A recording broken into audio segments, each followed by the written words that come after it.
Here's the play!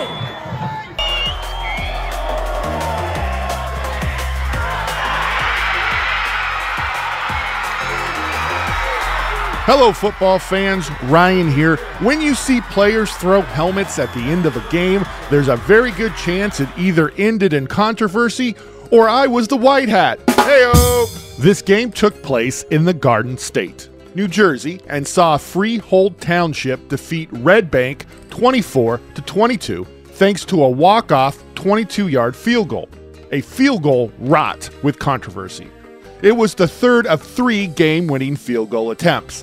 Well, sort of. The first attempt was over before it started, thanks to encroachment by the defense. While the ball was snapped and kicked, it doesn't really matter because in high school football, encroachment is a dead ball foul. The play never happened. After penalty enforcement, the kickers got a second chance. Here's attempt number 2.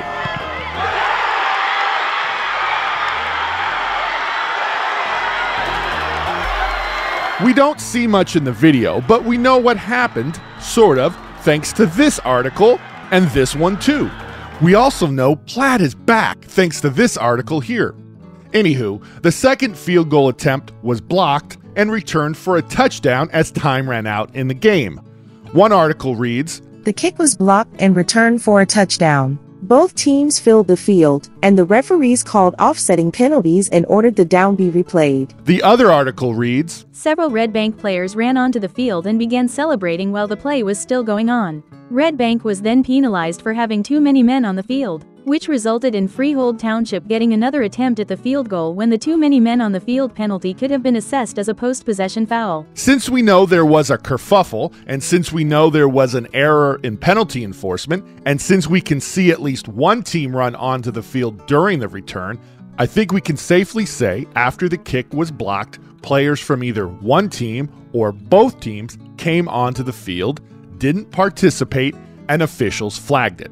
Ultimately, it doesn't really matter if one or both teams were flagged, because in both situations, the down would have not been replayed. And how do I know there was an error in penalty enforcement? Well, I'm a bit of a psychic. I almost predicted the reboot of Matlock. And both articles quote the NJSIAA. No offense to what I'm sure is a fine organization, but that may be the worst initialism in the history of initialisms. It stands for the New Jersey State Interscholastic Athletic Association. They said this about the ruling. "Unfortunately, there was an error by game officials in the enforcement of a penalty during last week's football game between Freehold Township and Red Bank." What was the error? The foul they called was a non-player unsportsmanlike conduct foul, and it was likely Rule 9, Section 8, Article 1I, which states, "No coach, substitute, athletic trainer, or other team attendant shall act in an unsportsmanlike manner once the game officials assume authority for the game. Examples are, but not limited to, being on the field except as a substitute or replaced player." Basically, what that means is if you're not supposed to be on the field, stay off the field. This foul, however, is not just an unsportsmanlike foul, it's also a non-player foul. Non-player and unsportsmanlike fouls share the same definition. A non-contact foul while the ball is dead or during down which does not influence the play in progress. George Demetro, in the Reading Study Guide to NFHS Football Rules, defines non-player and unsportsmanlike fouls like this. "Live ball fouls treated as dead ball fouls.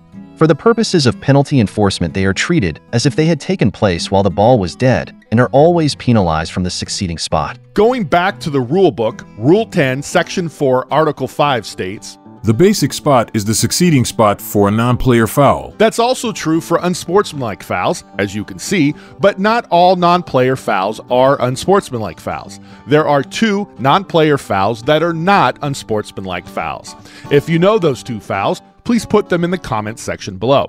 While we're hanging around Rule 10, let's check out Rule 10, Section 2, Article 5B. It states, "If both teams commit unsportsmanlike, non-player fouls prior to completion of penalty administration for those fouls, the distance penalty for an equal number of 15-yard unsportsmanlike, non-player fouls will offset." That's why in this situation, it doesn't matter if the officials flag just one team or both teams. In the former, the foul is enforced from the succeeding spot, and in the latter, the fouls canceled each other.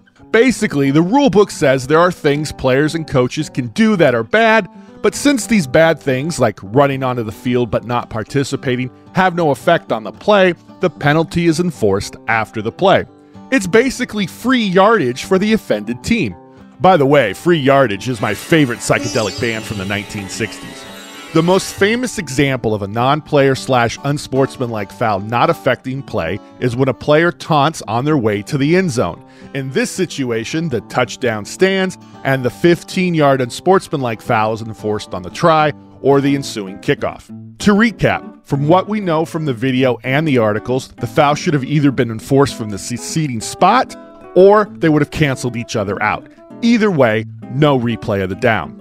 And since it was the last play of the game, nothing really would have happened. Game over. Red Bank, the team in red, would have been your winner. There would have not been a third try at the field goal attempt. And speaking of the last play of the game, Rule 3, Section 3, Article 4 states, "A period shall not be extended by an untimed down if one of the following occurred during a down which time expires. There was a foul by either team and the penalty is accepted for unsportsmanlike fouls." In high school football, there are certain fouls that when committed during a play in which the period ends will extend the period for an untimed down, but this is not one of those fouls. Keep in mind, if you're on the field and you call 2 fouls, which you know are big and you know carry 15-yard penalties, you might feel like they need to be enforced. So I totally understand a crew wanting to enforce them. So let's give them a little grace. Plus, this one little play has us surfing all over the NFHS rulebook. It's like my relationship with Doughnuts. It's complicated. Non-player/unsportsmanlike fouls are wonky, and their enforcement is counterintuitive. Nonetheless, I think the big takeaway from this play is know your non-player unsportsmanlike fouls and know their enforcement. In doing so, you might prevent a situation like we saw in this game. And I'd also like to throw in know what does and does not extend a period. That always seems to trip up officials too.